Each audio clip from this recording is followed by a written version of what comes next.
Namaste, guys. ChristianRLong, Life Enhancement Consultant, giving you a big and beautiful shout out on this Tuesday morning here in Denver, Colorado. It is 8 o'clock a.m. Mountain Time.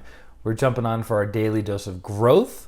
Challenges designed to grow your soul, to grow you as an individual. Andrew, Namaste, coming in hot. How are you? Welcome, welcome, welcome. Karen, Namaste. Welcome, welcome, welcome. Karen's usually first or second place. Good morning. Good morning, good morning, good morning. So, I was thinking of challenges today, and I was kind of going all over the place. Denise, I'm going to say this challenge, that challenge, this challenge, that challenge, working on this part of the energy body, working on this part of people's life lessons and experiences. And I was like, Amanda, I'm going to stay. And so the one that I decided to go with was the one that had the best energy around it, because what are we in the world of? Energy healing, right? For the past 16 years, I've been a practitioner of pranic healing. I was taught directly by Grandmaster Choa Koksui, the modern founder of pranic healing and Hatha yoga. Tina, namaste. And I remember, Adriana, namaste. I remember my basic level 1 pranic healing instructor, when I was coordinating her to come from Pensacola, Florida to Sarasota, Florida to teach. I remember when she arrived and started the class in the evening on Friday, she said by Sunday afternoon you were going to see the world energetically. And I was super excited because I had no idea what that meant. And then Sunday night rolls around and I understood what she meant, and now 16 years later, actually more than 16 years, I've been looking at the world energetically. So a lot of the decisions I make or don't make are based on energy. Not always, because I still have my own growing and evolving to do. I still have my own filters, but it's good to look at the world energetically, because everything first happens energetically before it ever materializes physically. So there's a skill set in pranic healing called scanning. Scanning is feeling energy, because everything has energy connected to it. So you can scan joy, you can scan stress, you can scan prosperity. Everything has energy connected to it. And that energy pours through our energy body. So we have, our energy body consists of three simple components. Well, simple in the sense of explaining them. We have the aura, we have the meridians, Lizzie, namaste, which are like the energy channels or the capillaries and blood vessels of our energy body. And then we have our chakras, which absorb prana, use prana, and distribute prana, and release disease-congested prana. So when we look at something energetically, we're seeing, okay, if I do this, how is that going to affect my energy body? If I do this, how is that going to affect my energy body, right? A really simple one is connected to your spiritual cord. So your spiritual cord, when something is right for you, the spiritual cord expands. When something is not right for you, your spiritual cord shrinks. This is the pipe that keeps you connected to your higher soul. Namaste. So for instance, if you say a non-truth or you say a falsehood, does your spiritual cord get bigger or smaller? It gets smaller. You have less energy coming into your system. But if you're a person that speaks truth, practicing self-honesty and honesty towards others, the spiritual cord stays big. Does that make sense? So if you're like, I have option B, option C, I have option A, option B, option C to take advantage of, right? If I go with option A, my spiritual cord shrinks. Not a good option. If I go with option B, it stays about the same. So you could just stay where you are. Option C, my spiritual cord gets huge. Option C would be the one that you want to pursue, because there's some evolutionary benefit to option C. Does this make sense? Joanna, namaste. Sudeep, namaste. So why am I covering this for today on the challenge?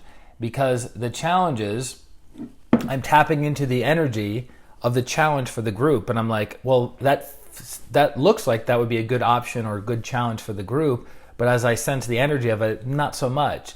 But that might change tomorrow, next week, next month, right? So I'm tapping into the Denise had an aha moment, so there's a reason why we're talking about this, right? So as I'm connecting to the challenge, I go, okay, the energy of that challenge seems good for the group. And the group changes, right? We have our core people, but then we have other people that log in later on and throughout the day that will see the challenge and go, I'd like to try that challenge. And some challenges will resonate with certain people and some challenges won't, right? So that's what's interesting. So if I had a really high level challenge, a spiritual challenge, that would attract a lot of yogis and spiritualized people. If I had a low level challenge, something connected to the physical body or connected to sex, it's going to attract a different kind of vibrational person. Make sense? That's why we do all kinds of challenges. So each aspect of you is being fed and each aspect of you is being developed. Sampath, Atma Namaste. And it's a never-ending process, right? Let's say we do these challenges for 2 months, which that's the goal, to do at least 60 challenges over the next 2 months. But guess what? After that 2-month period, it's still going to be very, very important for you to what? To grow, to stretch, to develop your spiritual body, your mental body, your emotional body, and your physical body. That's not going to change. This is just a platform that you guys have to plug into to get challenged and then to get supported by a group. Tina's like, I think I miss hearing the challenge. Yes, we have not given the challenge yet. We have not given the challenge yet. I was giving a basis of understanding as to one of the ways that we choose the challenges. If the energy is good, we move with that challenge. If the energy is not so good, we don't move with that challenge for the day. Make sense? Perfect. Okay, so the challenge today is relatively easy. It's going to take you, it might take you more than 15 minutes, maybe. But you could probably do it within 15 minutes. So you get out a pen, you get out a piece of paper, and I want you to write out 108 things you are grateful for. After you're done writing out that list of 108 things that you're grateful for, I want you to go deep into the heart, be aware of your heart, be aware of your list, and I want you to say, thank you, thank you, thank you, but from the heart. Not from the ajna or the throat, not from the mind. I want you to practice gratitude from the heart. So you write out your 108 things that you're grateful for. Doesn't matter what they are. They could be teeny tiny baby things. They could be huge things. They could be things that happen every day, mundane things. They could be things that happen once in a lifetime. Doesn't matter what the 108 things are, but write out 108 things that you're grateful for. And when you're done with the list, tap into your heart, and from the heart, say thank you, thank you, thank you. Not from the mind. That's the challenge. Not from the mind, from the heart. It's okay, Jessica. You got to meet with your neurologist when you got to meet with your neurologist. It is what it is. So that's our challenge for today. Simple enough, right? But connecting it to the about 4 or 5 different challenges in mind for this morning. But the one that had the best energy, that I think would be the most beneficial for the group at this time, would be that. So you get out a pen, piece of paper, write out 108 things that you're grateful for. There's a reason for that. And then when you're done with the list, be aware of the list. Be aware of your heart. And from the heart, thank you. Thank you. Thank you.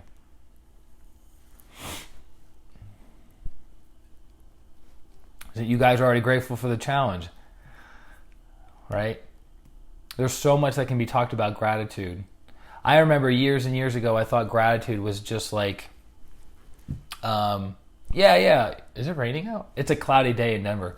I was like, oh, gratitude. Yeah, I'm grateful for, whatever. I'm grateful for my friends, right? There was just like, I'm grateful for my friends, whatever, right?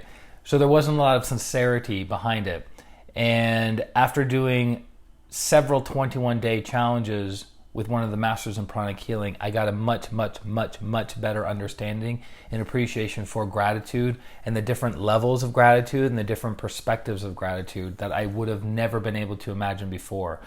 So, and I'll share more with you guys later on this evening. So 8 o'clock in the morning Mountain Time, we do the challenge, right? And then 6 o'clock p.m. Mountain Time. We go over that challenge. I did it. I didn't do it. What's your awareness? What's your feedback? And what are you moving forward with? Okay? So that's our challenge for today. And then we're going to be doing our Twin Hearts meditation in the next 20 minutes at 8:30 a.m. Mountain Time. 8:30 a.m. Mountain Time on Zoom. So the link I'll have above this video if you're watching this live on Facebook. And it's also below this video already because the link doesn't change. I only have to change the link if things start to get squirrely and time frames start overlapping and clients start coming into the meditations or people from the meditation start coming into client sessions. It shouldn't be a problem, so it's always the same link. But if it gets squirrely, then I'm going to have to change links, and I will definitely let everyone know about those links being changed. Fair enough? So any questions, comments, concerns, clarifications about today's challenge? Write out 108 things you're grateful for. Doesn't matter what it is, big or small, something recent, something all the time, something that happened once, doesn't matter. And then you go back, you be aware of the entire list, be aware of your heart, and from the heart, there's a reason I'm emphasizing this. From the heart, you say thank you, thank you, thank you. Not with the mind, with the heart. One of these days I'll be able to attend the sacrifice of homeschooling. But sacrifice is a function of the heart chakra, sacrificial love. Ryan, namaste. Good to have you on. I think this may be your second time attending one of the streams. So these challenges will continue growing and evolving. It's not about complexity. It's about application and understanding, right? It's not about complexity. So Grandmaster Chogo Koksui talks about active intelligence and sterile intelligence. Active intelligence is the ability to produce a result in the shortest period of time using the least amount of resources, right? Sterile intelligence is someone who talks very, very good, but produces very, very little, right? So we can make very complicated and complex and intelligent sounding challenges, right?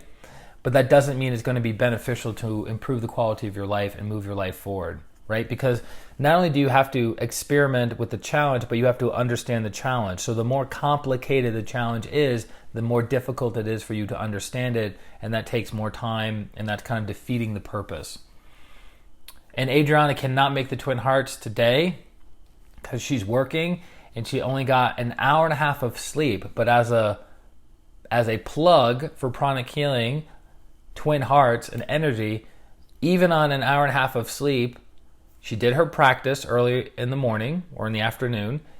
She did her breathing, and she's super charged up and ready to go. And she's been hitting it hard all day long and all night long because it's getting close to evening for her.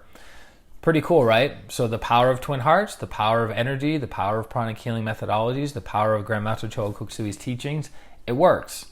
It works. So I will see you guys in 15 or so minutes over on the Twin Hearts meditation on Zoom. Any questions, feel free to reach out to me directly. Love you very much. And for those of you who need healing, reach out to me on my website, ChristianRLong.com. Schedule a consultation and or a healing session, and I look forward to serving you there.